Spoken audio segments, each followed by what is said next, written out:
I grew up like doing swiftwater rescues just because I was always paddling. So like I did my first fatality recovery when I was 13 because Mm. a girl was stuck on a rock and nobody else could get to her.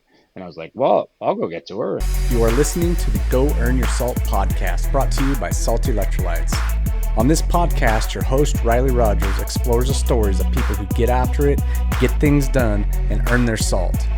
You will hear from high achievers who discuss what makes them tick, how they got to where they are today, and where they're headed tomorrow. Perhaps this podcast will help you go earn your salt.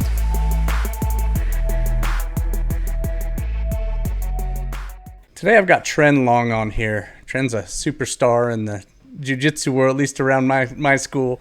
We all think of Tren very fondly.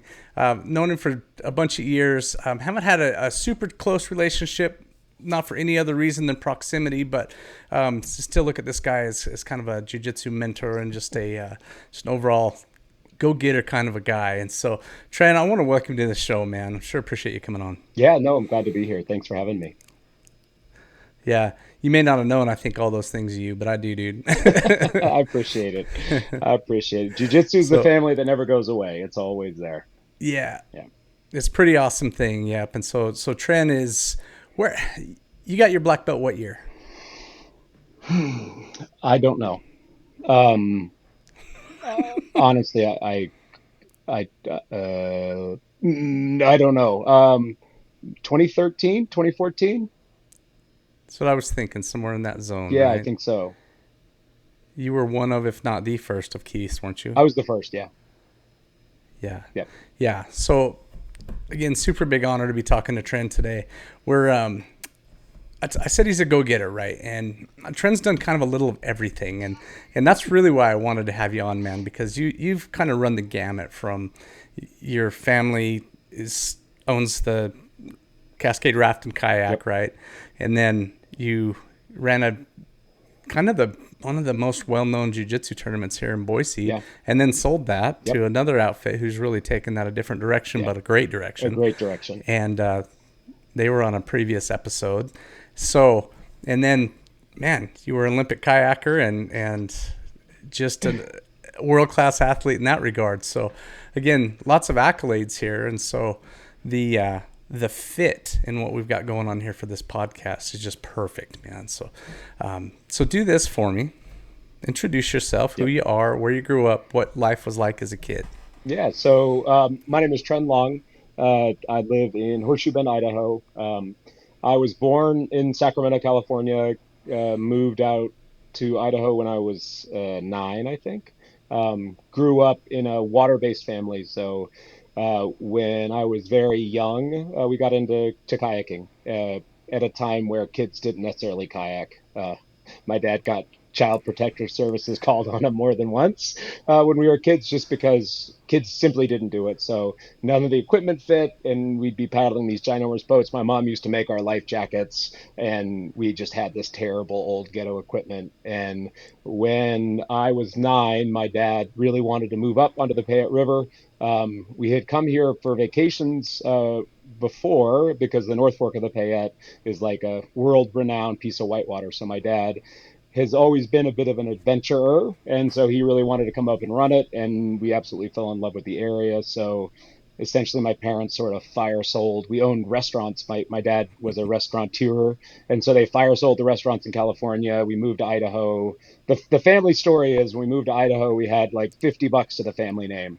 So if you can remember back in the day when Wow. stinker dogs were 3 for a buck, when I moved to Idaho, we had stinker dogs like every other day for dinner. And you could refill your mug for 25 cents, right? Exactly, yeah. And it was the best too, Yeah. because my dad would be like, you could put any toppings you want on it, like just pile on the toppings. And so I felt very enabled there. So I essentially grew up in Idaho, rafting on the Payette River. We started going to South America, to Chile, around that same time. So I went to Chile the first time when I was 10, and got introduced in a unique way, in that, back in the day, Chile was still pretty rural, and there wasn't a lot of communications ins or outs. So I'm a 10-year-old kid that goes on this big long plane fight for the first time. we arrive in Chile, we drive, and it gets late. Wake up the next day at the house, and my dad's getting ready to go. And I say, "Oh, where are we going?" And he goes, "Well, you're not going anywhere. I'm going to work. You're staying here with this Chilean family." Spoke no Spanish. They spoke no English. And he left me in this tiny little village of like 80 people for 3 weeks, just with a random family that he knew. And that was like my introduction to Spanish and to like the Chilean Holy cow. culture. So spent a lot of time there growing up, got into whitewater kayaking, started doing slalom racing. Um, I competed in slalom all through my teenage years. And then when I was about 20, I wanted to pursue the family business and sort of start a family. When I quit racing, that's actually when I started getting into jits. And so they sort of, I love to compete. I'm a, I'll compete with you at anything you want to try. And so jujitsu really filled that void for me. I'd always wanted to do it. And I remember when Keith opened the school, um, I was in Mexico at the time teaching surfing, and I saw it on the internet, and I'm like, the first thing I could do when I get home is I'm going to go there. And I was, I think, the second student through the door, and then it's stuck ever since then. So, as Oh I man. retired from competition myself, I started coaching, particularly with my kids and my nephew, and so I got really into coaching specifically for kayak cross. It's well, I'm sure you may have seen it, but essentially, you go down in kayaks, but you go down with three other people. So groups of four go down at a time. You have to go around obstacles and do the course itself, but it's one of those things where combat is sort of encouraged. Like contact is totally fine. So it's like they took the two things I was good at, was combative sports and kayaking, and then put them together. And so as an athlete, I had a lot of Oh crap. success. I came out of retirement for the 2016 Olympics. And then I competed basically from 2014 through 2021. Once Tokyo Mm. didn't happen, then that was sort of my swan song, and I was out. And after that, just piled into coaching. Got to work with a lot of great athletes. One of my athletes I worked with brought home gold in Paris, which was really amazing. Got to go be out there right before the Olympics. I had to coach remotely for it, but I was there for the week build up, got to see the stands, it was my first. I'd always been like in 2016, I was an alternate. 2021, it didn't go well. So I'd always almost been there. And shoot, even to go as a coach was just awe inspiring. It was such an amazing experience. And yeah, so split my time between 6 months in Australia, 6 months in Idaho. In Idaho, run the raft company. In Australia, I coach full time and do as much jiu as I can. Are you still training down there? Yeah, yeah. I've got a great gym actually. There's a really friendly. It's a Gracie Baja gym, like right down the street. And I went in because I just wanted to find a place to train. Like it's one of my favorite thing of all the times I've traveled throughout my life, which has been extensive. I've always trained jujitsu everywhere I go. So I've trained jujitsu in Europe, in South America, Central America, North America, Mexico, Canada. Like anywhere I went, I always trained, and so it was just out of a habit. And so when we were in Penrith where we live, I was looking up gyms, and I called around just to chat with the instructors because I mean so much of jujitsu is you find the gym that sort of fits with you and what you're trying to do. And I talked to the head instructor, and he said, "Oh, like I'm a black belt." He goes, "Oh, who do you train under?" I'm like, "Keith Owen and Pedro Sauer." And he's like, "You just named my two favorite people to watch on YouTube." And so Oh wow. yeah, and it was like it was serendipitous. It was perfect. So that's sort of my home in jits down in Oz. And then obviously I still train at Keith Owens' place here in Idaho whenever I can, which is never enough. Yeah. It's never enough. I'm just putting that word in. So that's a request to get your butt down there and come beat me up. Any If I get off of work before 8 o'clock, I'm the first guy down there. Especially like my kids. My youngest Isaac is getting in, and my oldest Merle, who was on your show, he's a big strapping young lad, and he's like a typical 20 something blue belt. And so my youngest son is a lot more spindly, and so I'm building him to beat Merle. Like that's my plan. It's like Oh, so it nice. yeah, so it's all like spider guard, and so from his get, like all of my kids grew up doing jujitsu, and like my biggest push, especially through tournaments and competition, is I'd always put my kids like up weight, up skill, just so they got Mm-hmm. comfortable with the idea of competing. And I wanted to build their relationship with competition being the joy of competing, not, oh, I win, I do good, I lose, I do bad. If we go out and we have fun, we learn something, then that's a good competition. So all my kids always sort of fought up. And so they've done jujitsu their whole life. They just don't like realize it. And so now that my oldest is 15, he's going to be one of those really annoying 17-year-old kids that's like, wait a minute, now I'm tapping to something, I don't know what. So it's a lot of fun. I love it, man. We've got a few of those down at the gym. Yeah, They're always a blast yeah. when you get this little dude that'll catch it. It's like, what Mm-hmm. the heck? Wait, what did you do? Love it. Love it. So Trent, when you're growing up and you're traveling all over the world and you're kayaking and you're getting protective services called on you. That's a kick, man, because I wouldn't have thought that, but there's always someone who wants to butt into somebody else's business, right? And to be fair to them at the time, like it was a like I was one of like five kids that was kayaking in the country. Like it just nobody did it, and so Yeah. so it was not crazy like somebody butting in. It's just somebody thought what my dad was doing was incredibly unsafe, and so, and so yeah, child. We got to the takeout and child protective services were there, and my dad's like, "What are we doing?" They're like, "Are you okay?" I'm like, what do you mean? Am I okay? This is like the happiest place I This am." is every So day. yeah, exactly. Yeah. Well, so you go from there where it's just recreational. You guys are playing around. Is that had he started the actual raft and kayak company at that point? Yeah, so we moved up to Idaho in 1989, and a guy had already started the rafting company, Cascade Raft, in 1985. And then my dad started the kayak school with the original owner of Cascade Raft.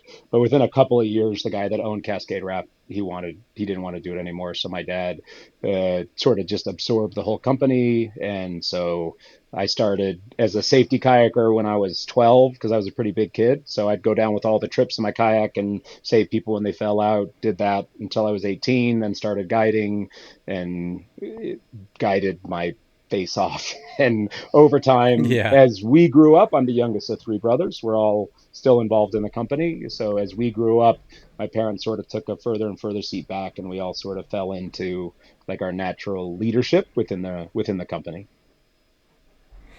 Okay, so I'm really interested in this whole the family dynamic there, right? Because sometimes that can be very turbulent. But you just said something. The phrase you used is falling to your own leadership. Is that describe that to me, man? Because it sounds like you guys. And correct me if I'm wrong, but found your kind of your sweet spot, and you've all taken your roles according to that. Is that what you're saying? Yeah, I mean, to a certain extent, it's always moving and evolving. So, we all are sort of in charge of different like departments. So my oldest brother is sort of in charge of operations. I have a propensity for emergency management, and so I do all of our like river rescue, all of our medical stuff. And so, like, if something goes wrong, that's my job.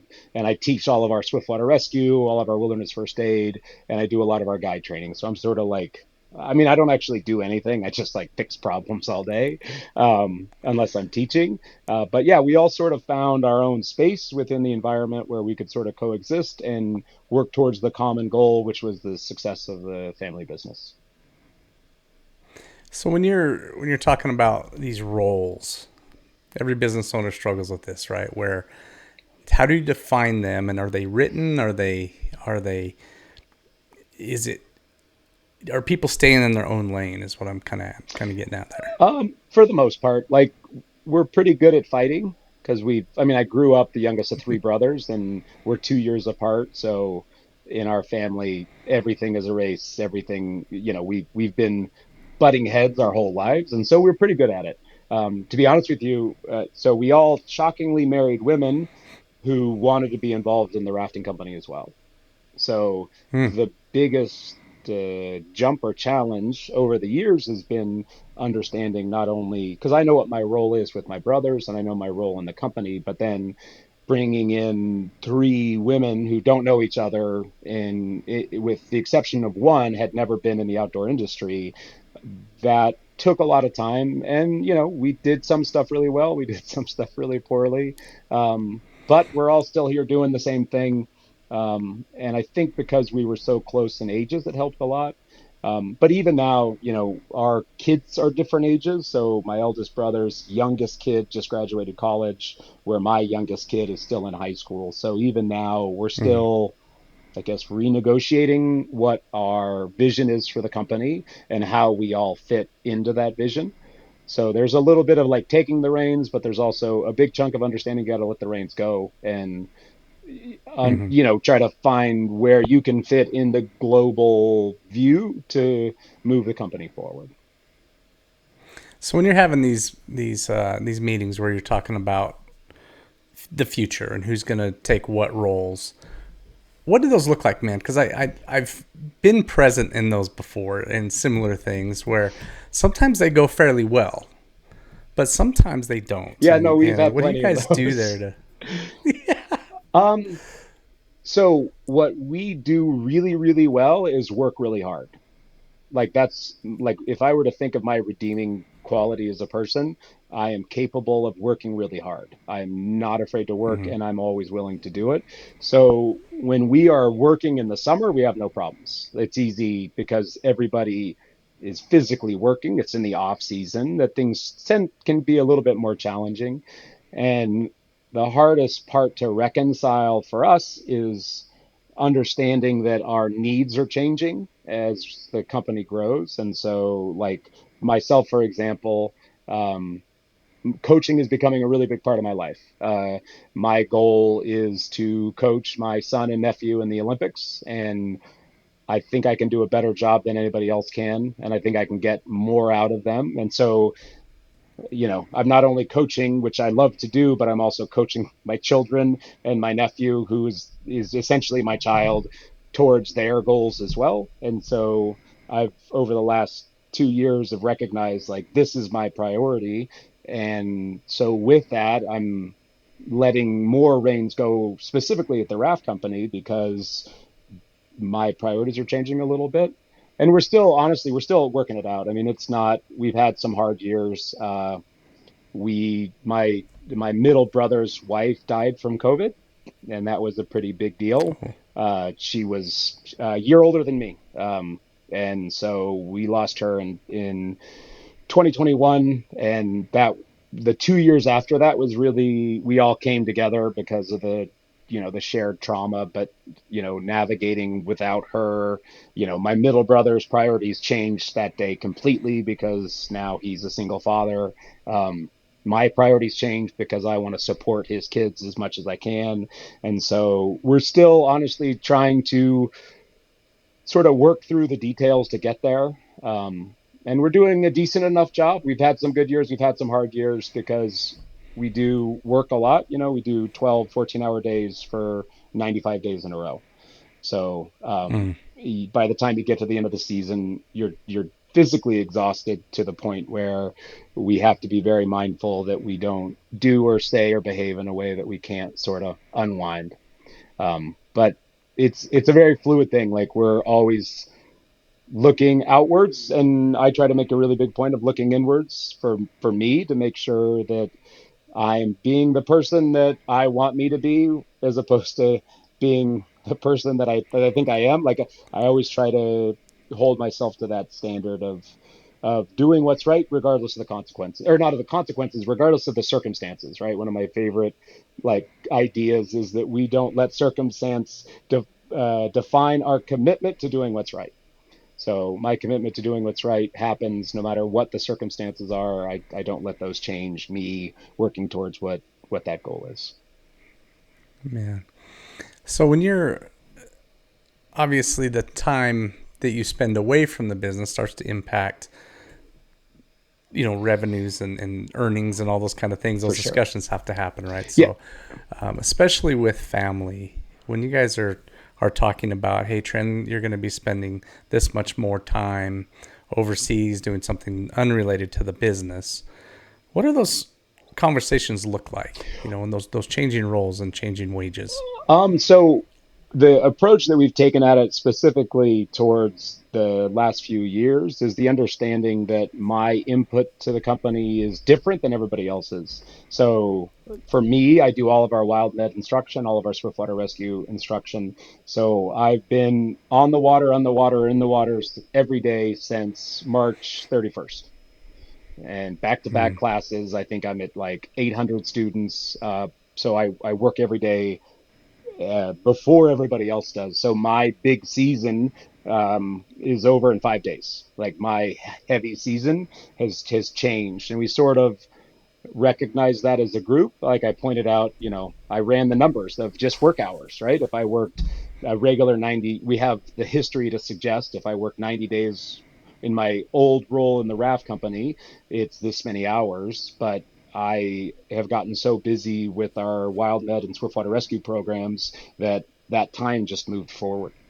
And so I Mm. also do all of our web development, all of our search engine optimization, all of that stuff. So for me, it's a year-round endeavor. So I'm logging 20 or 30 hours a week every week, regardless of the season. And then in season, it ramps up to however many hours are available that week of light. Yeah. So, which that brings a whole nother subject matter of those when you switch roles, right? You're wearing these two hats of the IT, or not IT, but the marketing guy, right? Mm-hmm. And then your web development, all that kind of stuff. But then you're physically in the water. You said you've been in the water every day, right? Yeah. So when you have to change those hats, man, do you have? I know sometimes for me that's difficult because my official title would be CEO, right? And we joke that that's Chief Everything Officer.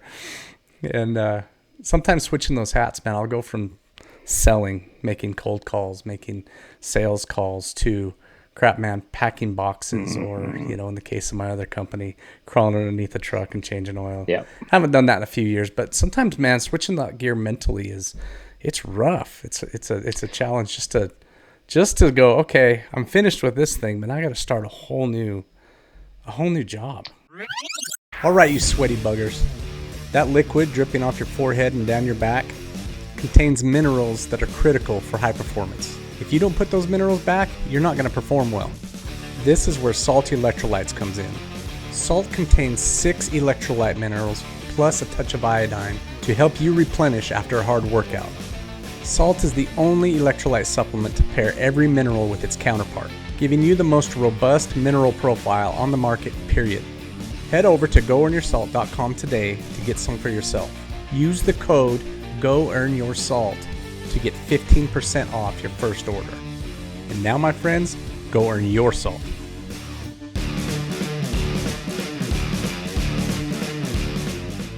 Oh, How do you I'm do it? I'm so bad at it. Like I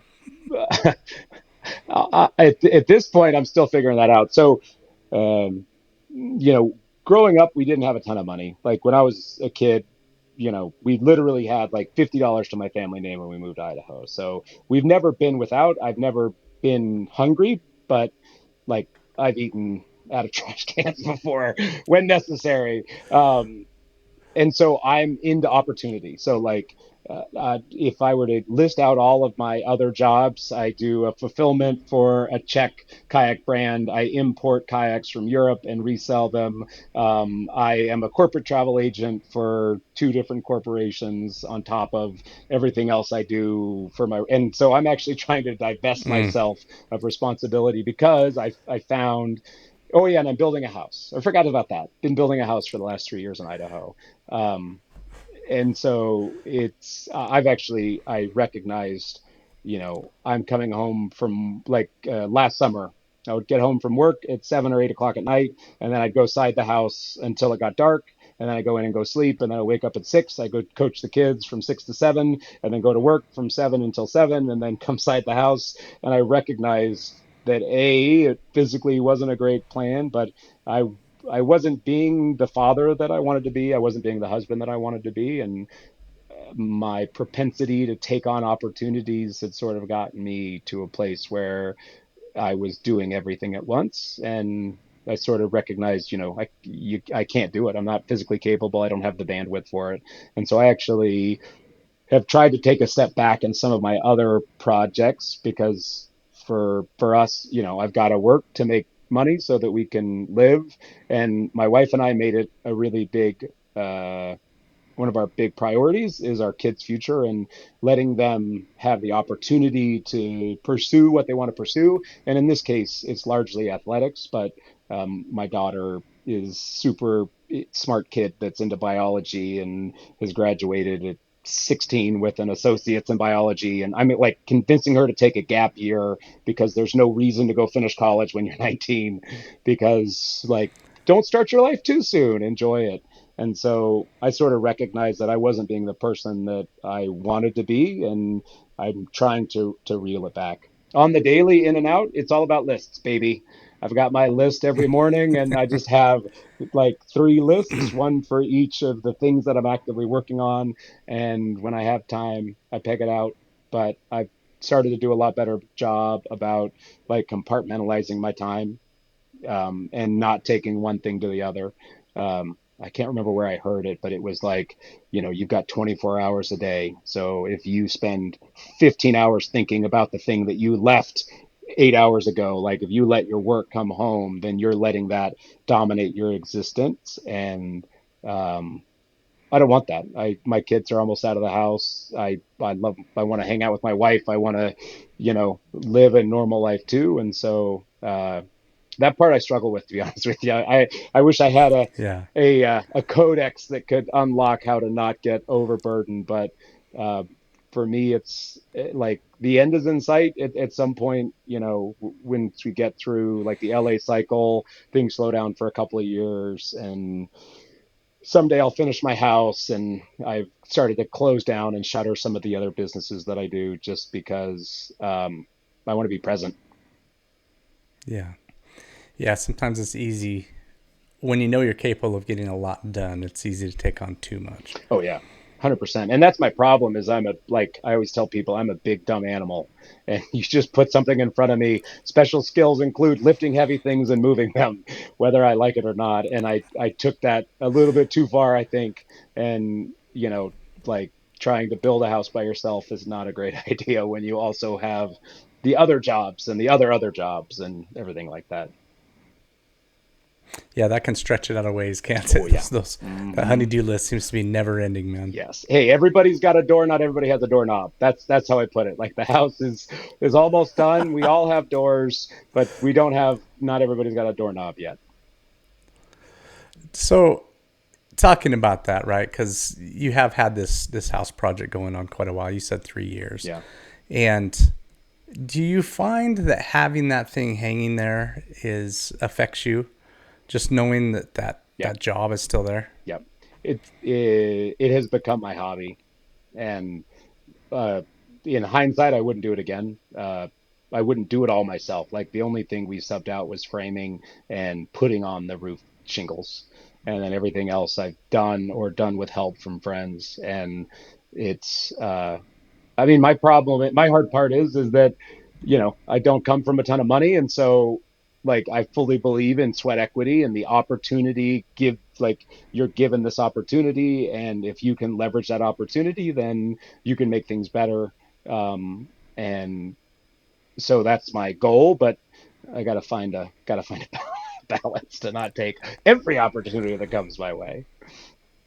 Yeah, no, that is a balance too, right? Because sometimes it's like, man, would I be freer and more creative in the other ventures if I just had someone else do this part of the Yeah. house? The sub the certain thing out, whatever that Hmm. might be. You mentioned siding, right? There's a certain level of skill there that now you have to research and learn on your own, where a sub would already know that, right? They've been doing it for years. Yeah, exactly. Yeah. I started on that side of the house. That side of the house doesn't look great by the time, and I intentionally did that so that the back of the house is where I started. And like I've grown up doing construction. So I mean, I didn't just come at it fresh. The rafting company that we own, um, when we were growing up, like when I was 14, 15, my dad would bring in a contractor to do like jobs because when we when my dad bought the property, it was two trailers and this dingy old building. It was terrible. It was gross. And over the years, we've developed an amazing piece of property. And so my dad would hire, a contractor that wanted to learn how to kayak. He'd say, "All right, I'll trade you kayak lessons. You come in and work, and you teach. I'll give you labor. I'll give you good labor.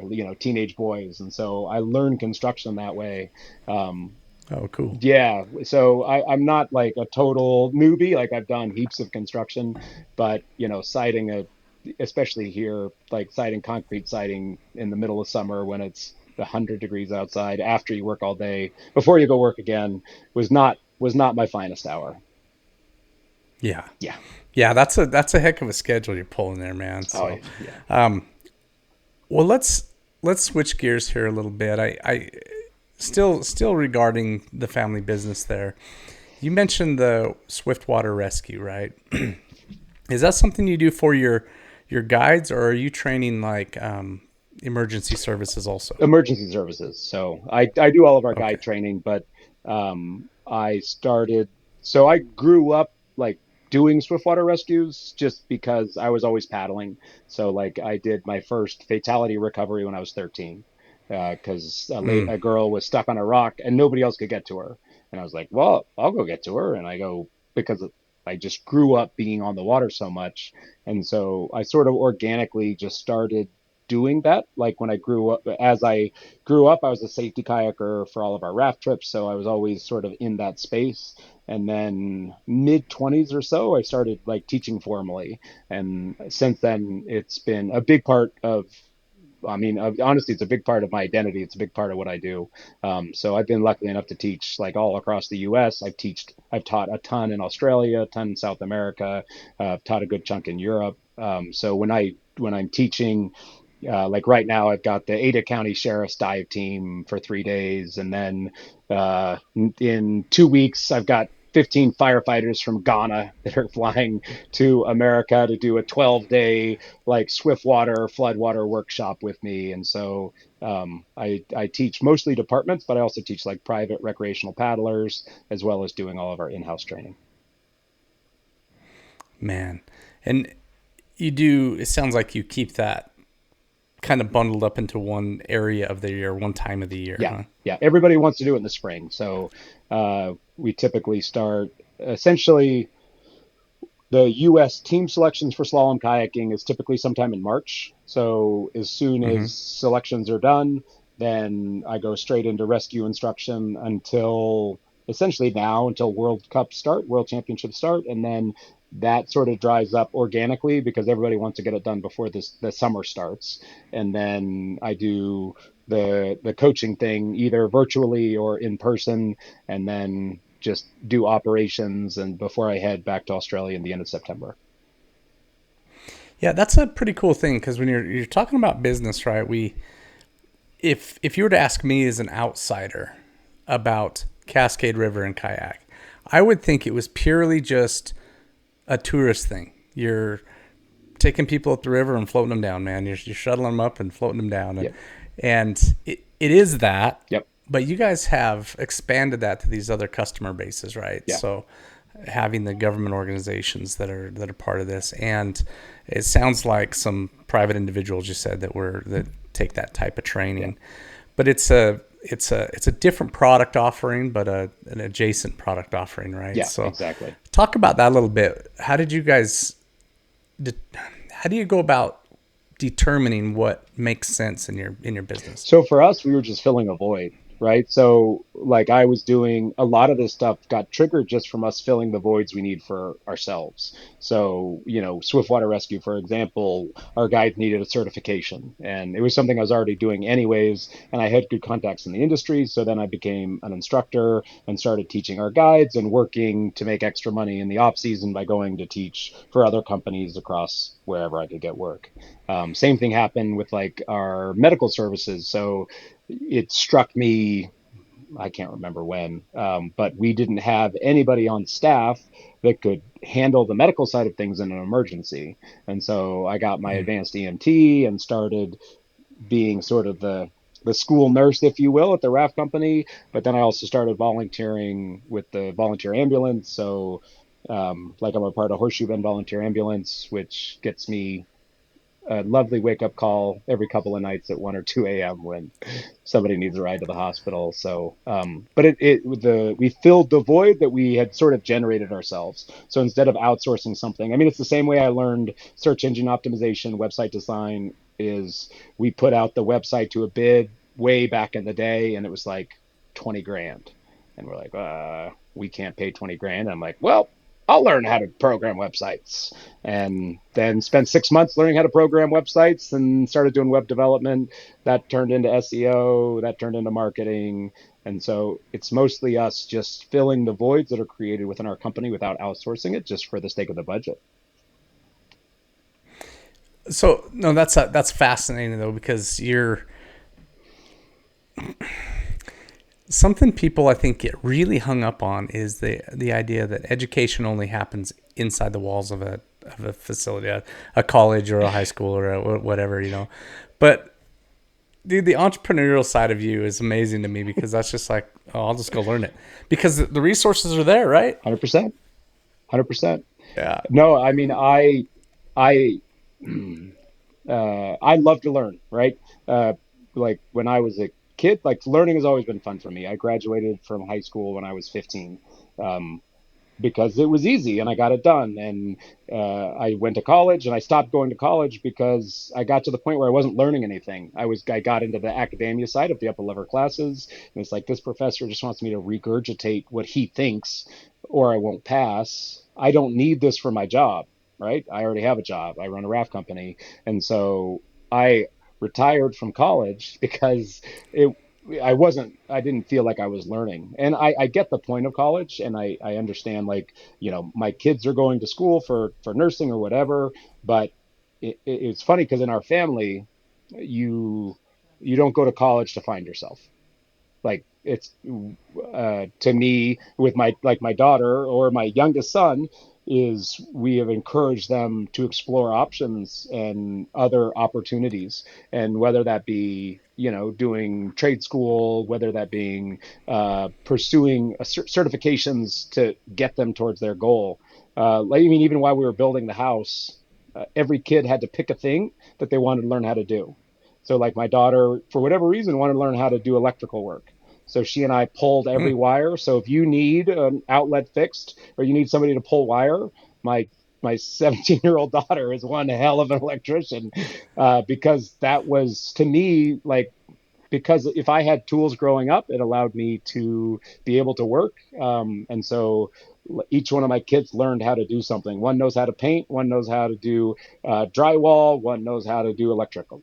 And that was just a part, it was a dad requirement of them growing up. And so um, we value education, but we recognize that education comes from a lot of different places. Oh, that's incredible. That is incredible, man. So changing subject here. The Olympics, man. So how most of us just wonder how in the crap you ever even what's the pathway to get there? You know, you It's have hard. no idea. Yeah. So, I mean, I can speak to my sport. Every sport is drastically different. And the more time I spend in sport, the more I recognize that. But essentially, I started slalom kayaking when I was a kid because I was good at kayaking, but I didn't have the headspace to kayak in harder rapids. And so I was a 12-year-old or a 10-year-old kid that was really good at kayaking, but it wasn't safe for me to do harder whitewater because I was a 10-year-old kid. I wasn't big enough. So my dad got us into slalom racing, and that sort of fed the fire for competition for me. And so it's a pursuit. In slalom kayaking, what we do, the elite level is tough. I mean, it's the uber elite Olympic. Once you get to that level, it's everything you do. And it takes just a crazy amount of dedication and longevity and passion and the ability to work really hard towards a goal. And I think the one thing that I did really well, I think, with my kids is I've always tried to ingrain in them the idea that, like, you have to enjoy the process. If you don't love training, if you don't love going to the gym, if you don't love the hours that we put in, then this isn't worth it. Because to quote Brandon Sanderson, journey before destination. Like the goal being, we need to enjoy what we're doing. If we're not enjoying this process, then we're in the wrong sport. Because if everything you are building up for is this one tiny little goal and you don't like what gets you to that goal, if that goal doesn't happen, which it doesn't happen for 99.99% of the universe, then you will be a failure because you'll think you're a failure because you failed. But if you enjoy the process, you enjoy the challenge, you enjoy the opportunity to compete at a high level, then win or lose, a part of the process was fulfilling, and then there's no failure. But the headspace and like the super Olympic stuff it's really fun. I mean, I'm a nerd. Like at my base level, I'm a super big nerd, and so over the past 4 or 5 years, especially, I've moved so heavily, not just into the performance, the technical side, but the understanding of performance, of headspace, of mental preparation, and like how all this stuff ties together. And it's crazy. I mean, if you look at what these guys do, it's what you do. It's your identity. It's your being. Because the only way to get to that level is to be that committed. If you Yeah. have any, if you've got any weaknesses or any distractions, then it will keep you from that goal. And it's hard, especially with younger athletes, right? When my oldest son was 16. We're from the U.S., but we live half the year in Australia. And with my son, I had to have the talk with him if he wanted to change nationalities to Australia and represent Australia instead of the U.S. Because if he goes to Australia, because of the support structure, he'll have a career. If he stays in the US, he can race and it's going to be fun and he'll make the US team and he can go to World Cups and go to the World Championships and maybe, he's the flash in the pan and does really, really well. But if he wants to make a career in the sport, he's going to have to make sacrifices. And one of those is he had to change nationality. He had to become Australian and he has to be committed to the program in Australia. Even with like his dating life is impacted, right? Because who wants to date a kid that's gone 6 months out of the year? And then when he's there, he's training 8 hours a day and he's exhausted when he gets home. And like, he has to make the athlete has to make that sacrifice and understanding. And if they don't have that capability, then ultimately they're stuck because when you get to the Olympics, everybody's amazing. It's who can put it Yeah. together that moment of that day, and it becomes I say it's performance art. Like once you get to that level, once you get to the top of the pipe, it's no longer technical. It's about performance. And if you're capable of that performance art, if you did all the work to get there, it's can you be the best at this moment of the day, right? Your start time is 11:58 in the morning. At 11:58 on Tuesday, can you be the best person in the world? It's not can I be the best person in the world in training? It's not can I be the best person in the world, later because I almost had it. It's can you put it together in that moment of time? And to me that's what's fascinating as a coach. Like I love the headspace stuff because it's a really fun interaction between coach and athlete. Like when I have some athletes that I work with quite a bit, and there's a bit of a level of trust, right? You gotta buy in. They gotta buy into me. I gotta buy into them, and they have to trust me when I say to them at the start, like, you're the best in the world. We're gonna go out and we're gonna win this. They have to believe it. I the one of my favorite podcasts, the Radio Lab, they did a thing on performance, and they said what is common between all these athletes that do like the 100-meter dash, right? The 100-meter dash, the numbers are so tight. Like what makes somebody stand out? And what they found is it was the ability of self-deception. It was the ability to lie to yourself and absolutely believe it. And to me, that concept has stuck with me the whole time. And that you need to believe you're the best right now. You need to, if you don't fully believe it, when you get to that upper level, when you get to the Olympics, when you get to world champs, like if you don't believe it, it'll show up. And the part of the process, especially with younger athletes, is growing that self belief so that when they get into the fire, they're like, I'm a fireman. It's go time. I'm ready for this. But you mentioned a couple things there. One of them that really stood out was that you've got to love what you do every day because you're going to do it every day, all day. That's Yeah. going to become your identity. And it's a parallel that I see. We always make fun of blue belts quitting in jujitsu, right? Yeah. And it's just kind of a funny little thing in the jujitsu world that we Yeah. tease about, but it's kind of true. And it's I think sometimes the guys who stick and the gals who stick it out for that 10, 12 years till they get their black belt is they just love being there. 100%. And belts who cares, like we're just like being there. And Yep. it's the belt's cool, we like it, but at the same time the reward isn't, they're not showing up there to work out, Yeah. they're not showing up there to do hard things, they're showing up there because it's fun. Yeah. And those are the ones who tend to go through. And I think, and you tell me what your thoughts are on this, but there's almost this it's just not as hard for them. It's not a grind. They just enjoy the process. And I found that at some point that clicked with me where I was just like, I'm just having fun with this thing. I'm just doing it because I like it. And then one day the black belt showed up. Hmm. Being able to complete the climb to mastery requires the proper nutrition. This is why it's important to take in a potent blend of electrolytes that is in tune with your output and brings strength to your goals. This potent blend is only found in salt electrolytes. Salt targets your depleted electrolyte levels with a boost of hydration and health. It gives your body the baseline recovery it needs.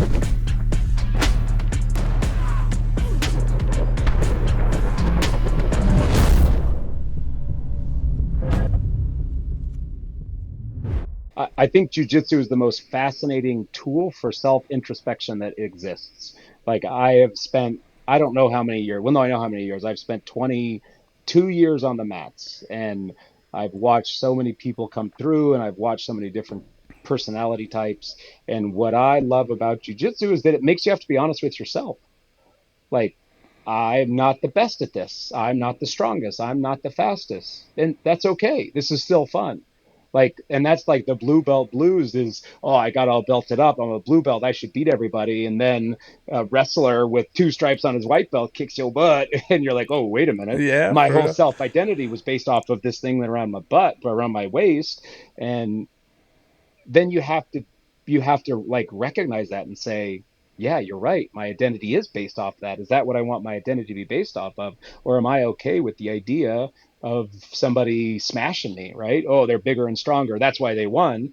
Like, yeah, no, they won, they beat you, they smashed you, they were able to control you.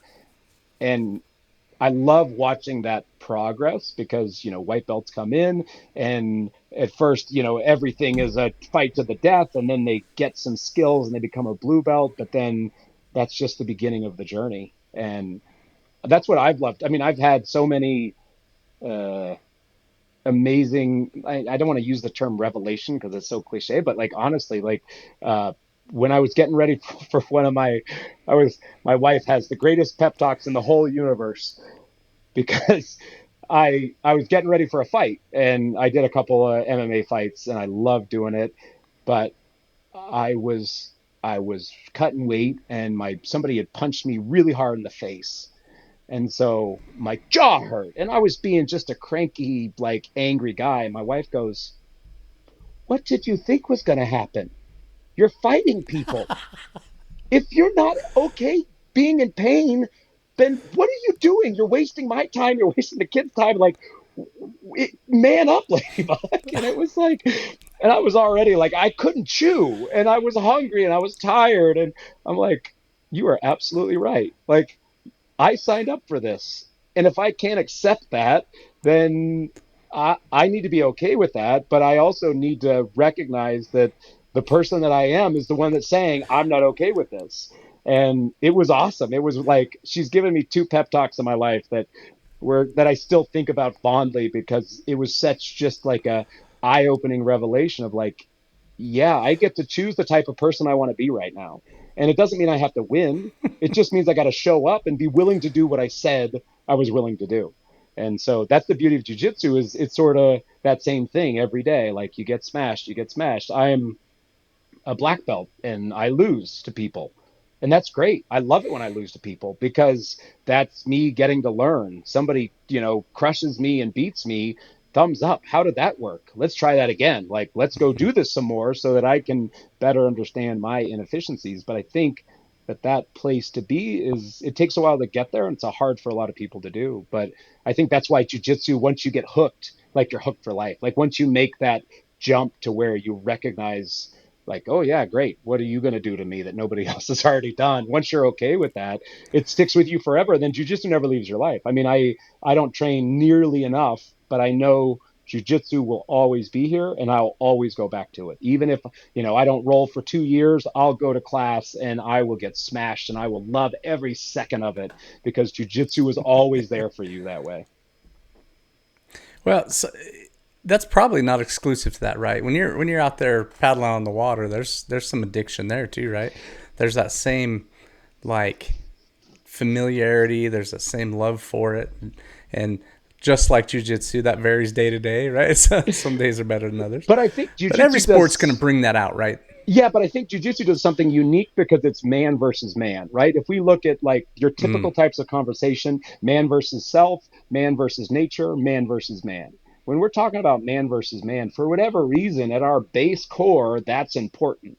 It isn't, and I don't, and maybe I'm being, what do they call it, toxic masculinity or whatever, and maybe it's a oh bad gosh, thing, but to me, like it's our base, I think there's something there. It's like, why do you get so mad when somebody drives erratically and passes you and drives like an idiot? Like you go from 0 to 100 because it's man versus man.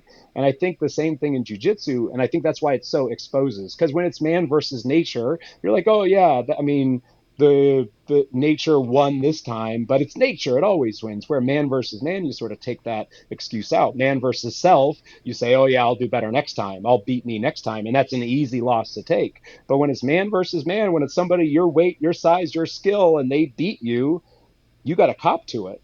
But if you do, that mm, enables a level of comfort that I don't think you can get any other way. I mean, I know for all the times that I've been in physical altercations outside of jiu-jitsu, or even in MMA, even in jiu-jitsu, I don't care. Like nobody in a street fight is going to do anything worse that's not already been done to me. And so it's not that I would want to get in a street fight, but when I've been in altercations, I don't care. It doesn't bother me. Like I've done this before, and I've recognized that, yeah, like if I need to defend myself, I'll defend myself. I'm not suggesting we all go get out in street fights, but I also will protect my family. I'll protect myself if I need to, and I'm totally fine with it. It doesn't bother me at all. But I think that bit gets unlocked once you spend enough time in a sport that is man versus man. When you spend enough time in a combative sport that is as realistic, I guess you could say, as like jujitsu, but it could be mm. the same thing for MMA, Muay Thai, like any of the combative sports where you really go for it. I think it unlocks potential in you that applies not just to the sport you do, but like across the board. Starting jujitsu, without a doubt, is one of the most enabling things that I've done in my life. Yeah, that's very well articulated, my friend. I love it. I love it. So let's talk about this entrepreneurship. You had this stint where you founded and grew the Northwest Submission Challenge, Yep. and that's a grappling event for the listeners who don't know. It's a submission jujitsu.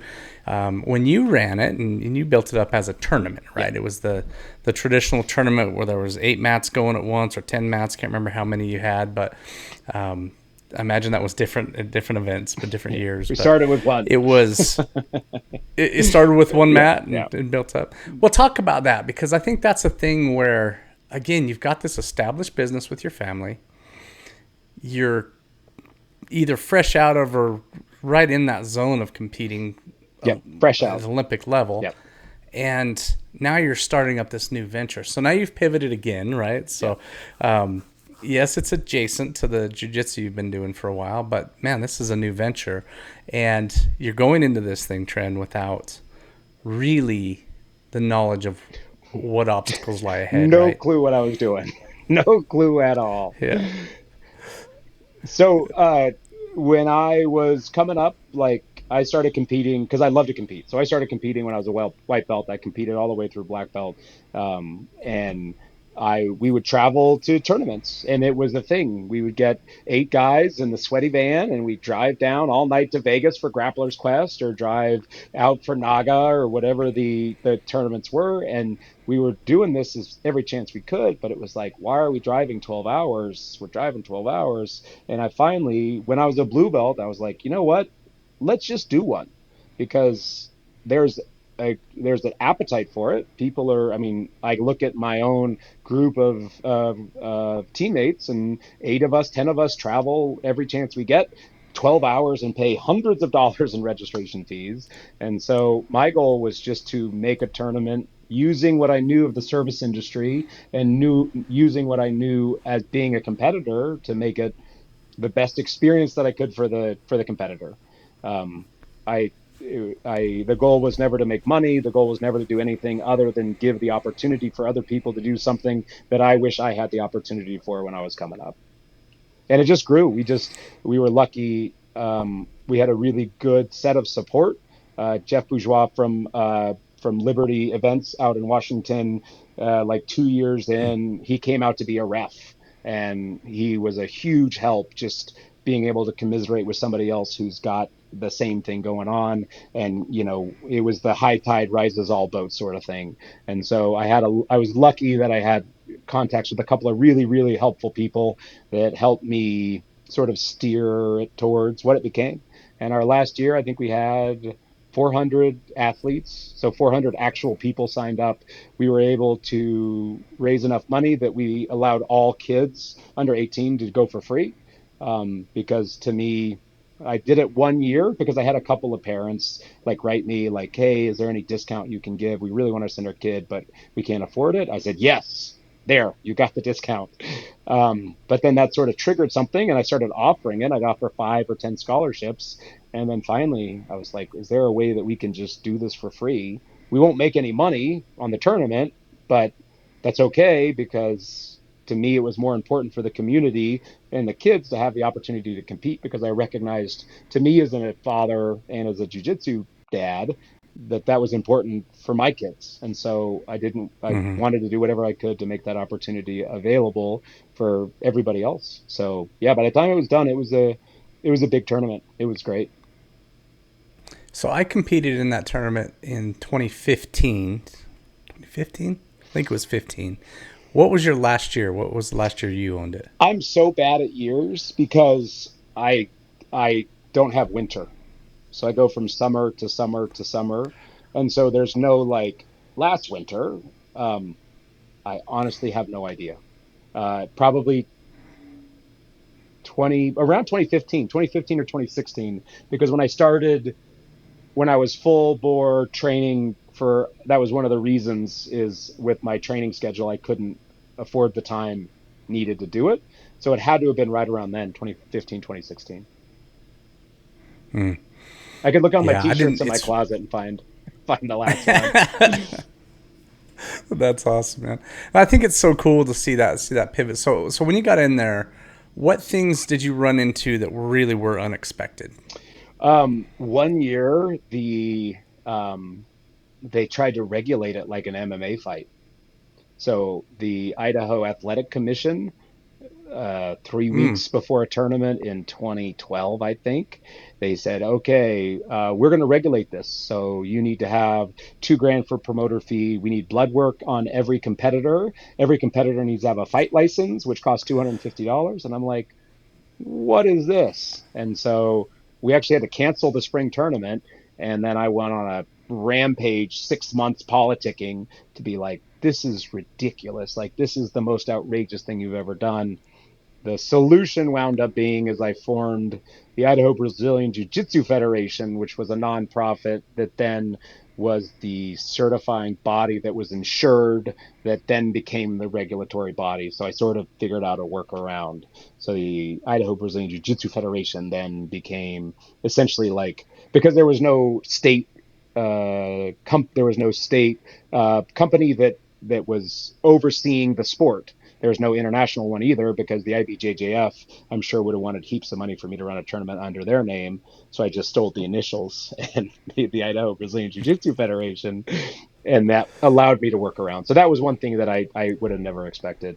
Um, the Other than that, because we sort of organically grew every year, um, it went pretty smooth. I grew up in the service industry, right? So I mean, I grew up working in outdoor recreation, and so I had a good idea of the level of customer service that I wanted to provide.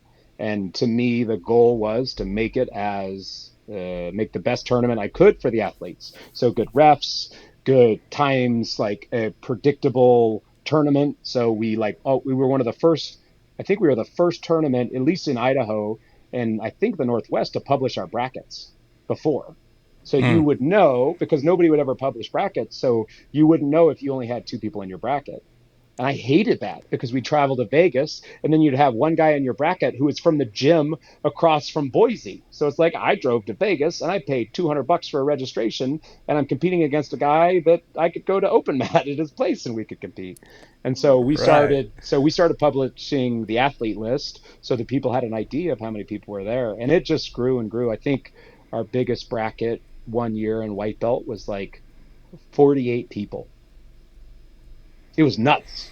Man, you just breezed right through a couple of things there that are kind of blowing my mind here a little bit that I want business owners to really listen to. There's one of them you had mentioned back with the kayak company is filling voids, right? Yeah. You found these areas where there was just something was needed. So you created the curriculum of the swift water rescue, right? Well, now you get into this situation with the athletic commission and you're just like, well, I'm just going to create a competitor to them that can oversee this sport, right? Yeah. That didn't have any oversight to begin with. Yeah. So the Idaho Brazilian Jiu-Jitsu Federation comes up. It's cracking me up because it is exactly what we have to deal with in business, right? Yeah. You're going to run into some crap, and it's going to hit you unexpected, and you've got to come up with a solution. Now, your solutions they're super creative, and but they were necessary, right? Yeah. And so you started this other organization that was adjacent to what you were trying to do. Correct. So then it becomes a complement, right? Yeah. It's not a separate subject matter. It's not another venture. It's very adjacent to and very complementary to. And that's the thing I want people to hear, man, is you have to stick with where you're at. It has to make sense if you're going to put the effort into it. So one was making the other possible and vice versa, right? Yeah. Those two things. So fascinating, man. You really got my wheels turning. No, I mean, it's like even doing the federation, we set up a nonprofit. So we set up a 501c3 and everybody's like, oh, that'll cost you thousands of dollars. And so I went on the internet and I'm like, how do you set up a 501c3? It costs $200. You have to make a corporation, articles of incorporation. I have found at least in my life, and maybe it's just the way my brain is wired, but like there's always a solution. You just have to be willing to find it and then figure out a way to execute it. So like with the Idaho Brazilian Jiu-Jitsu Federation, I went from knowing nothing about nonprofits and nothing about like business structure to having to learn how to create a nonprofit, how to have business structure, who to bring in on the board of directors and do this whole thing. And a lot of people were like, well, that's too expensive. You can't do it. It'll cost you too much. And it's like the trust but verify, right? Like I heard what they said, I didn't ignore it and say like, well, no, you don't know what you're talking about. I listened and I said, all right, I'm going to take that on, but I'm going to see if there's another way around it. And I think for me, that's been a big help, and has allowed me to sort of pivot and create the circumstances that I need to hopefully make something successful. Man, so 2 or 3 episodes before yours airs, my daughter's is going to air. And she's in the middle right now. She just did her second annual fiddle competition. Oh, sick. And so it's right along the lines of there's so many similarities between that and the jiu-jitsu comp that it's ridiculous. Eerie, and some of the stuff you're saying is the same conversation she's having about, you have to file a nonprofit. And she's like, well, I hear what you're saying, but I'm going to stick my toe in the water and see if that's true. And For then she sure. finds out, no, it's not true at all. Yeah, exactly. You know, she, Yeah, no, it happens so all the time, and I think if you're willing to like pursue it, uh, I taught myself how to do web design back. Like I can literally learn how to code HTML because I needed to. So I said, all right, yeah, let's do this. And it took time and it took energy, but to me, that ability to absorb skills and the willingness to do so, I think, is something that's enabled me to continue to pursue my passions as I have. yeah. No, it's so cool. I don't know if you know this, but I own a mobile oil change Yeah. company besides Salt Electrolytes. Yep. And when we started that, it was a very similar thing. We got into it, and I realized pretty quickly that I was going to have to sell customers every single time if I didn't come up with some way to keep track of all the vehicles I was servicing. Yeah. And so I did the same as you as I went and sat down and got my head in some code and learned how to. Yep. I built a software that tracks every vehicle that we work on Hmm. and is very scalable, and it reminds us when everything's due. So Yeah. we get this report every month with just hundreds of vehicles saying it needs this, it needs this, it needs this. Yeah. And there we go. We just call the customer and say, hey, man, it's time for That's right. another oil change. That's right.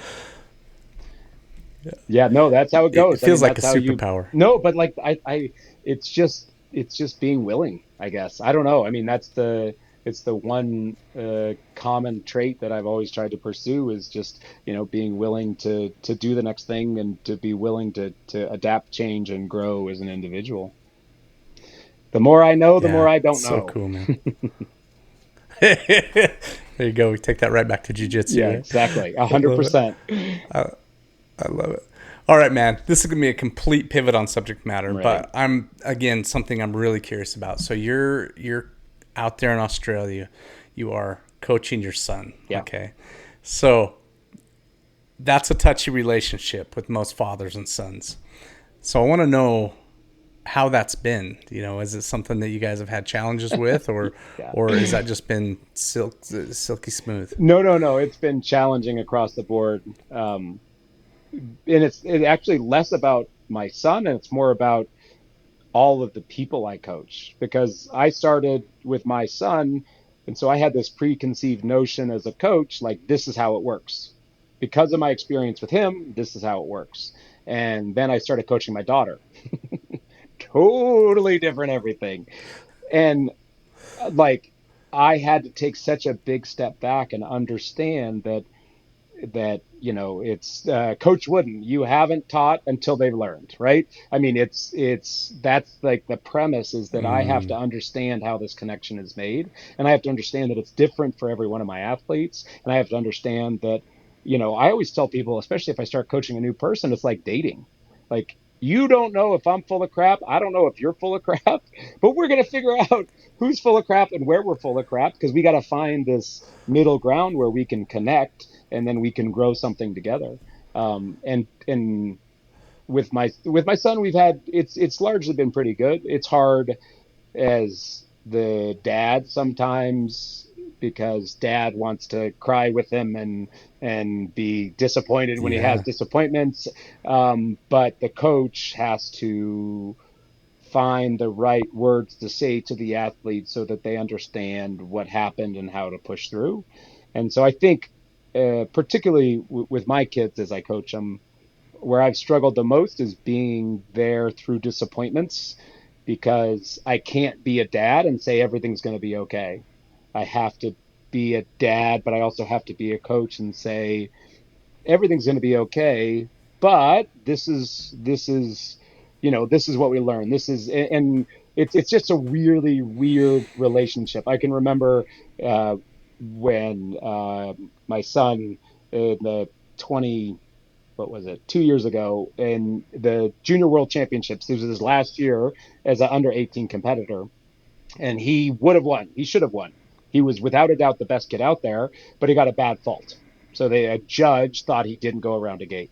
I thought he went around the gate. He thought we went around the gate. I looked at the video. He went around the gate, but you can't overturn the judge's rule.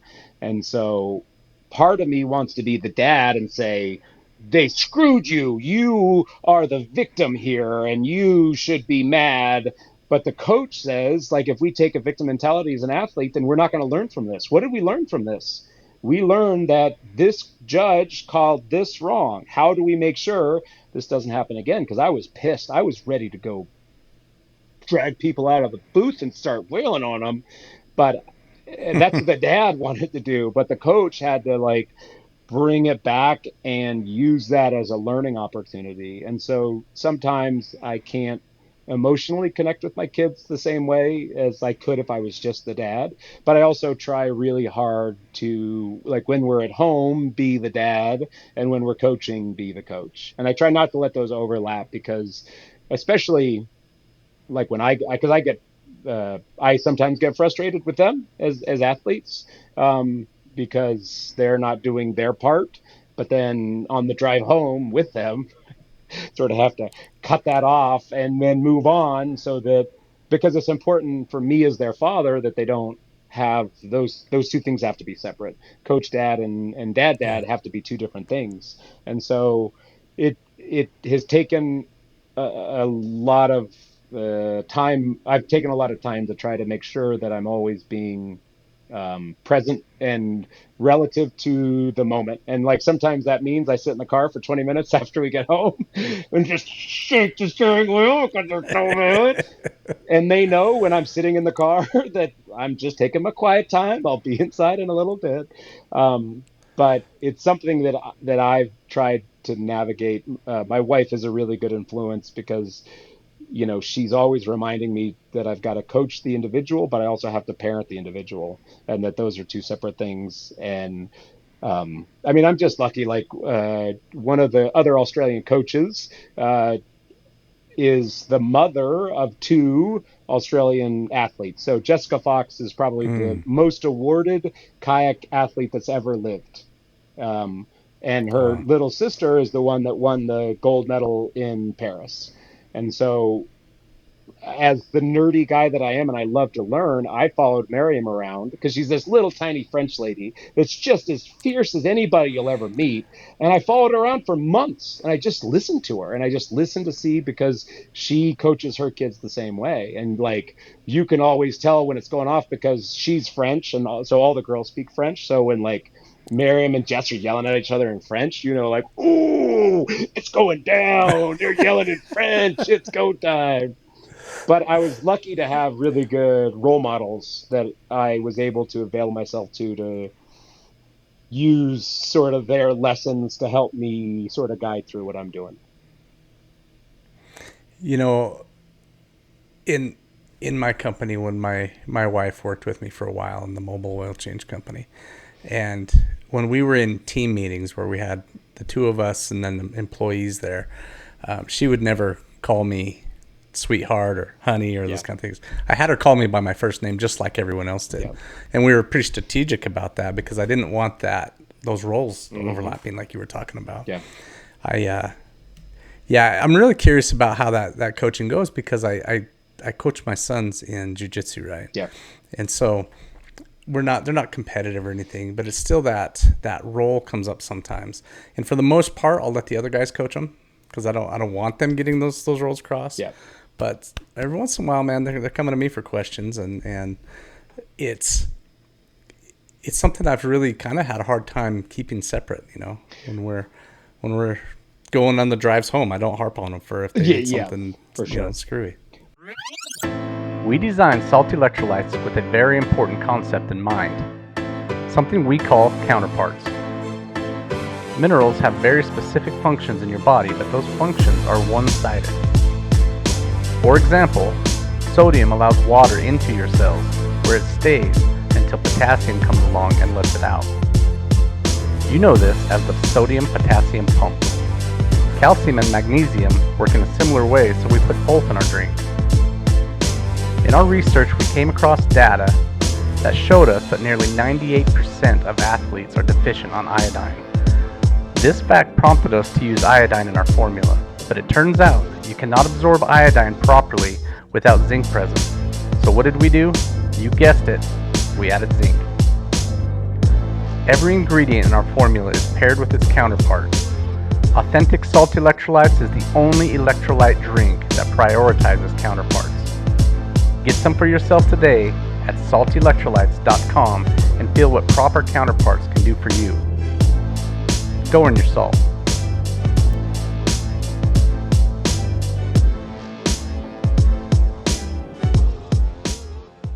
What I Yeah. found with the relationship when the father bit breaks in the most, it's I'm really big with all my athletes of being a good athlete, and I try to just make it very specific for them. I say, especially when the kids were like early teens, where they're starting to know everything. A good athlete tries as hard as they can.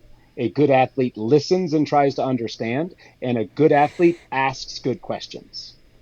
If you do those three Mm. things, you will be a great athlete. If they come to practice every time and they do those three things, then we will always be successful. Even if we're not doing well, we'll always be successful. And I noticed every time, especially with as my kids got better, every time we butt heads as athlete and coach, it's because we were missing one of those three things. They weren't listening, they weren't trying, or they weren't asking good questions.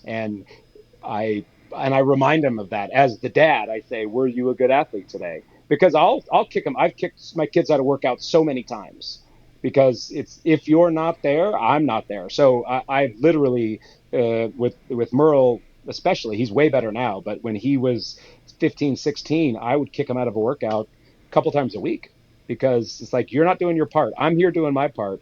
You're not doing your part as an athlete. And I think that allowed us to create the difference relationship because my expectation of him was not to be my son. And I didn't get mad at him for being a total toolbox. I was frustrated with him because he was being a bad athlete. And as a parent and as a father of athletes, that's what's important to me is if you're going to pursue this, you're going to be a good athlete. I don't care if you do the move right. If you try your hardest and you try to understand what I'm saying and then you ask good questions about it, we'll get through whatever this is. And each of my kids has had a Mm. different challenge that has tested that theory. And every time I come back to these basics, and it allows us to sort of work our way through it. But it just takes time. And we have to, like, that's my goal is to build good athletes first when they're younger so that then they can be coachable because like with Merle, he's no longer, I don't coach him in slalom anymore. I only coach him in kayak cross. And so he's got a whole nother coach. And my goal was to hand off a pretty good athlete. And an athlete being not somebody who's physically capable, but an athlete is somebody that does those three things every time in practice to the next person. And I can see a Mm. huge difference in his behavior and understanding of what's asked of him within the organization because of it. I compare him to the other kids his age, and even the kids, the senior athletes that are a little bit ahead of him in the trajectory, and I see that lacking. And I see with him, he has a whole different interaction, even with the program, because of it. Yeah, man, I think that's super cool that you've learned how to navigate that because it's such a challenge, and to do it at that level that you guys are doing it at that's really impressive to me. It's I fun. I want to switch gears again here. I'm ready. So we're about an hour and 15 minutes into this thing, and I want to begin the landing here, if you will, Sounds good. and with some questions, Trent, that are a little lighter for the most part, that are more about you and Trent's opinions and your personality. So can we go there? I'm ready. Hit me. Oh, all right, man. So the name of this podcast is the Go Earn Your Salt podcast. It's the tagline of our supplement, and we love the phrase around here. But when you hear that term, "Go Earn Your Salt," what does it mean to you? To me, it means go do your work. Like show up, do your best, and be prepared. Uh, I actually love it. It's my favorite. Like "Go earn your salt" is the perfect slogan. Simply because I think in the athletic, if we have athletic endeavors, but across the board, just in life, that premise, being ready to go out there and do your part, do your job, I think is huge. It's fantastic. Yeah. So to me, that means specifically like show up prepared and be ready to work. Mm-hmm. Trent, outside of whitewater sports, jiu-jitsu, what's your favorite pastime? I mean, I like history and traveling and smoking meats. I'm a 40-year-old man. Isn't that what we all have to do? Oh, dude. I love to travel. I'm a total history nerd. So uh, one of my favorite things in my lifestyle is we get to travel a ton, and I love to travel. And I always love to try to, as best I can, understand how the places we go fit into the history of our of people. And it's endlessly fascinating to me. I've gone through so many time period, specifics, but also just like across the board, like traveling in Europe, I love, but like we spent some time in Africa going to like the real history of history, but then juxtapose that on the British Empire, taking Mm. over the world and juxtapose that on their current struggles and strifes. To me, the whole thing is fascinating. I love the travel, and I love understanding the interaction with history that every place has. One of my favorite places in Italy is this little tiny. It was a little bed and breakfast that I used to stay at for coaching, and it was built in 1108. And so you're staying in this little tiny like Wow. cave room, but just to think that like people have crossed this threshold since 1108, it just I could sit there for hours and just, and I don't know, it's not like you're absorbing history, but just understanding your place in time and realizing, we're so lucky that so much of this stuff is accessible and so much of this stuff we can see and so much of the stuff we can experience, that to me, like that's the such an amazing gift that we get just through modern travel and history and being able to access, through the internet. We drive around and we say, oh, what's that castle, quick, Viva. And like my daughter's my nerdy just like me, and so I'm like, go find out everything you can, this is where we are. And then we'll spend 4 hours reading every history bit we can about this random castle that we drove by, and then we stop and have lunch and then move on with our day, and it's the best. That sounds so cool. That's one of the things I want to do is go see castles. Yeah. I've never been over there, and I'd love to. Travel is the one thing that you will always have that nobody can ever take. Like it's I don't know what got, I think just because I've been nomadic since I was a kid, like getting to grow up in like rural Chile and being able to see such a huge difference. Like with our kids growing up, it was really important for us, for them to have a global perspective, as opposed to like high school is important. High school is not important. Like prom is not important. And if you expose them to everything, it makes everything much more relative. And so the one thing that I'll never second guess is our choice of commitment to traveling with our kids. Yeah, that's good, man. Tren, what is something quirky about you that people don't know? I mean, I already said it, but I'm a ginormous nerd, like sci-fi nerd. I read everything I can, and I've always been a nerd. I don't know what came from it, but I am a huge nerd, and like I go way down rabbit holes. So I'll pick a thing, and then I'll spend a year just living that thing, and then be like, okay, I'm good there. We'll move on to the next thing. So super big nerd, love You have sci-fi. any? You have any nerdy collections? So I can't afford collections, but I can afford Audible books, and so my There Audible you go. library, like I got into Audible way because I used to listen to books on tape. That's how old I am. Then books on CD. And when Audible came out, it like blew my mind. So I think I've had an Audible account for like 22 years. Like since it opened, since they started, is when I started. So um, that's my collection. Is my Audible book collection. If you ever need a recommendation, I got plenty. You got it, huh? Yeah, Tren, what's your favorite naughty food? pizza and ice cream. Mm, I could eat pizza and ice cream all both good. day, every day. Thick or thin crust? It just depends on where we are. Like and the best part is I'm not a snob, and so I'll eat like any pizza, and I'm always willing to try new pizza, even if it's terrible. So I go thick, I go thin. Just depends on where we are. But like I and my kids are the same way. As now we're like, I really like the makeup of this crust. Because I so when I was growing up in Chile, I like lived at a pizza parlor. So I was down there, and there was a pizza parlor, and the guy was Argentine. So Argentinians make the best dough in the universe. Italians make really good stuff too. French makes great everything. However, Argentine pastries are ridiculous. And so I spent so much time there that the chef, the owner, like brought me into the fold of like the exact how where he Mm. sources all of his all the parts for the dough. The flour comes from here and everything comes, and so um I just like good crust. I don't care how thick it is. There's a little restaurant here in Boise called Tango's, and they're Yeah. Argentinian Oh yes. empanadas. Holy crap, get Yeah, yourself a good Argentine empanada and it will change your life. yeah, they're Yeah. good, Oh man. yes, they are. Trent, do you have a nickname? Yes, Nick. Well, so my name means train in Spanish. Okay. So growing up, like they'd be like, "Oh, ¿cómo te llamas? Me llamo Tren." They're like, "Tren?" I'm like, "Yeah." They're like, "Como choo choo?" I'm like, "Yes." Yeah. So Train has been one of my names, and then my other nickname is Heaticus. Um, if you ever watching So I Married an Axe Murderer, when he goes, "Heed pants no." I have a ginormous head. All my kids have had ginormous heads, and so it's from that. It's the heat pants now thing. That's my other Oh my nickname. gosh, Yep, Heaticus, huh? Heaticus. That's right. Oh, that's great. Yeah. What's the scariest moment of your life? Oh, I'm gonna cry. We were in Chile during a 8.6 earthquake, and Mm.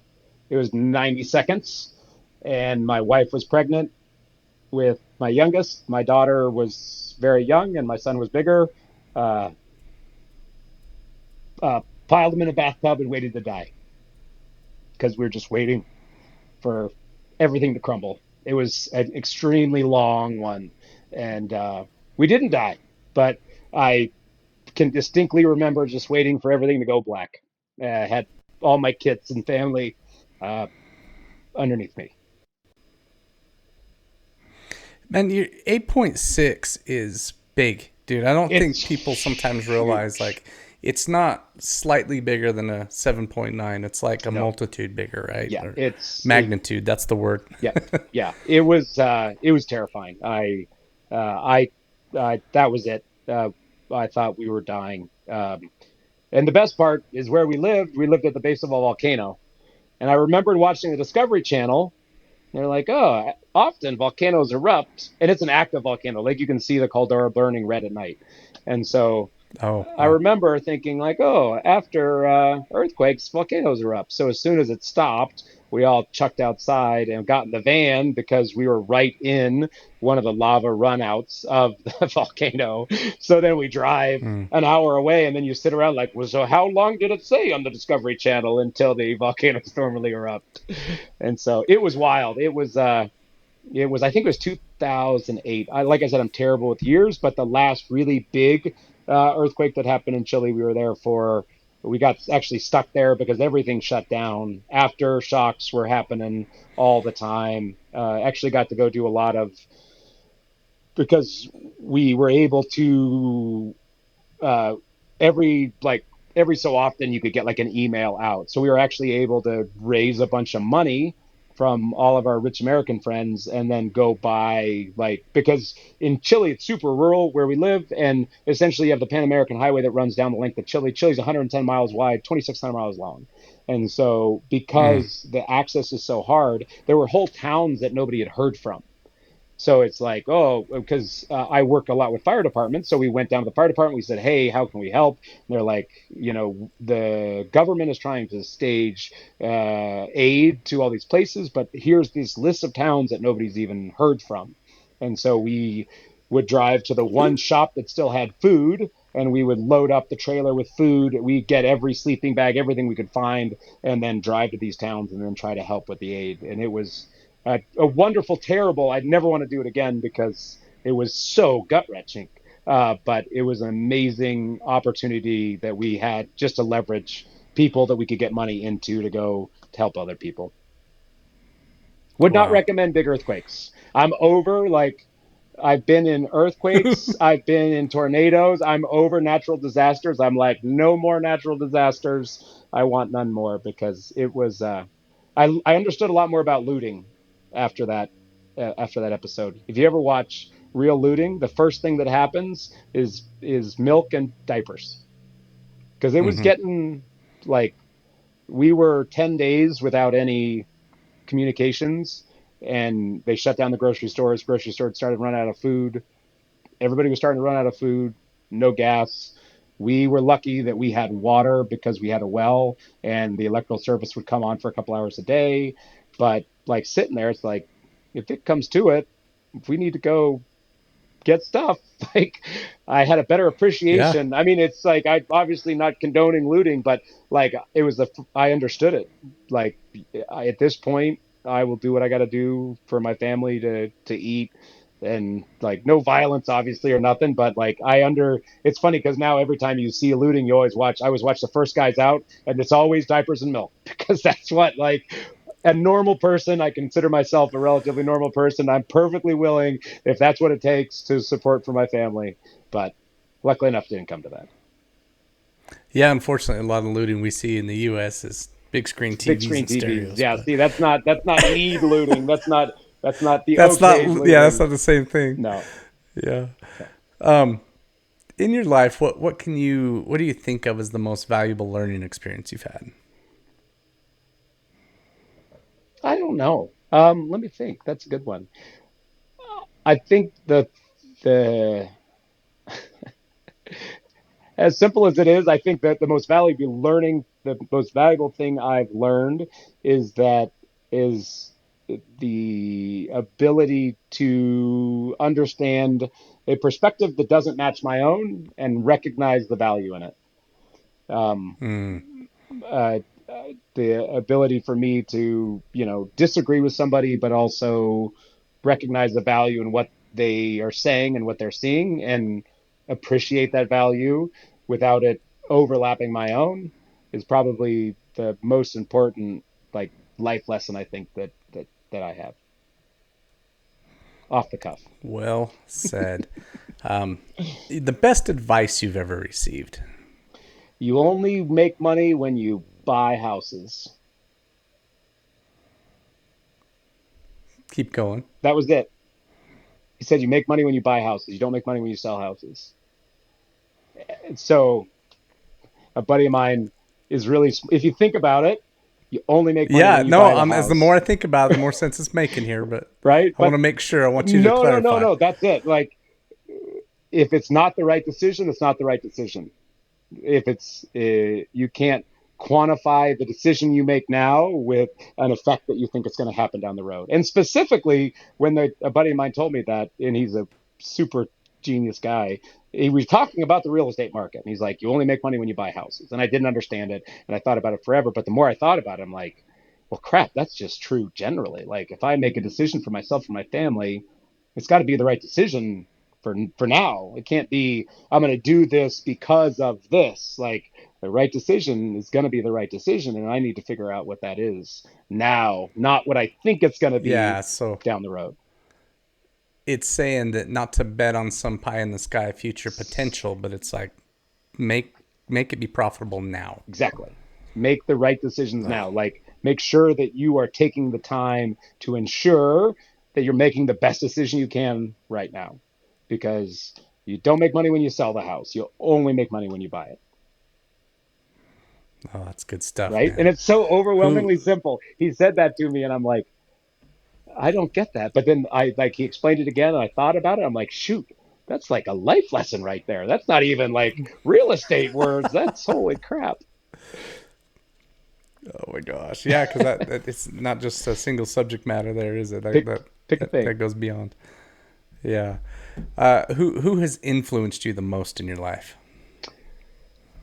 Oh, my wife, my parents, and my pastor. Yeah, pretty safe bet there. Yeah, you've mentioned your wife a couple times, man. Sounds like she's She's a awesome. wise lady. She's got one heck of a job. I'm not kidding. I am not the easiest person to be saddled to, but uh, I I am lucky that I found her, and she made one really bad life decision. It only takes one really bad life decision, and you wind up being with me.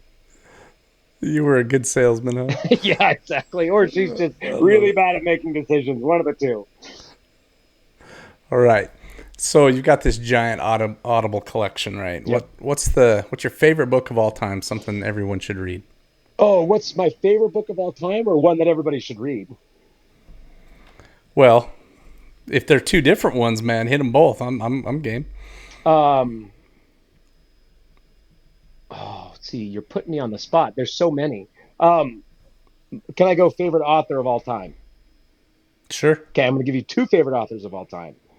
Uh, Robert Ludlum and Brandon Sanderson, two of my favorite authors forever. Um, Ludlum did the Bourne series, right? yep, I grew up with it. So when I was a teenager reading, I was sort of a nerdy kid in school, so I would just go read at lunch behind the gymnasium, and so I'd read all his stuff. The book everybody should read, I think the title is "The Gift of the World," and it's a really tiny short book. Um, I'm pretty sure it's "The Gift of the World," "The Gift to the World," but I read it every year, and it's like 90 pages Who long. wrote that one? I'd have to look it up. It's some weird name. It's like it's in the self-help aisle, but it doesn't read that way. And it's just, I love reading the book. It's just such a cool story, and it's a cool way that really important information is shared. So, The Gift to the World, I think. And it's a weird, like, I can't remember the guy's name, but you'll find it. I can go get it for you and bring Okay. it out here. I think I left my copy in That's Australia okay. because that's where I read it. But yeah, it's a classic. That's cool. Yep. That's cool. Tell me this, man. What's next for you? Where are you going from here? The goal being to get the coaching thing and get my son and nephew to LA 2028. Um, they compete for different nationalities, so they can both go to the Olympics together, and that's the big push until then. Are they? Merle told me. I can't remember. Are they both in Australia? No, so Kyler lives with us in Australia a lot. So my nephew's named Kyler. A big part of the reason Yeah. that Merle defected to Australia was only one boat goes to the Olympics. So they compete in the same division. So they would have to compete against each other to get the Olympic spot. And I'm sure that they would do it gallantly and would be great about it. But by Merle moving to Australia, they can both go to the Olympics for their individual countries and then compete against each other in the Olympics, which then is good for everybody. Oh, that would be so cool. So Get them cool. both there. I love Oh man, can't wait. it. All right, man. Trent, where can you be found on the social media? Um, uh, my in Facebook, just Tren Long, and I forget my name of my Instagram. It's World's Most Exclusive Kayak Cross Coach. So it's like WMECT. Okay. Yeah, I think. We'll find it. We'll post it below. There but we go. Yeah, I love it. I love it. So people could keep up with you. But Yeah. Trent, I appreciate you coming on here, Yeah. man. We covered a lot of ground. And it's not lost on me the amount of time you set aside for this. So I really appreciate it, man. Happy to jump in. Thanks for having me. All right, my friend. Go earn your salt. All right, will do. Thanks. Hey, you've just finished up this episode, and I want to know, are you or someone you know a getting after it, go earn your salt type of person? If so, message me directly on Instagram at the Go Earn Your Salt podcast, and perhaps we can have you on the show. Also, if you like this content, leave us a review, subscribe, and share with your friends. And perhaps this podcast can help you and them go earn your salt.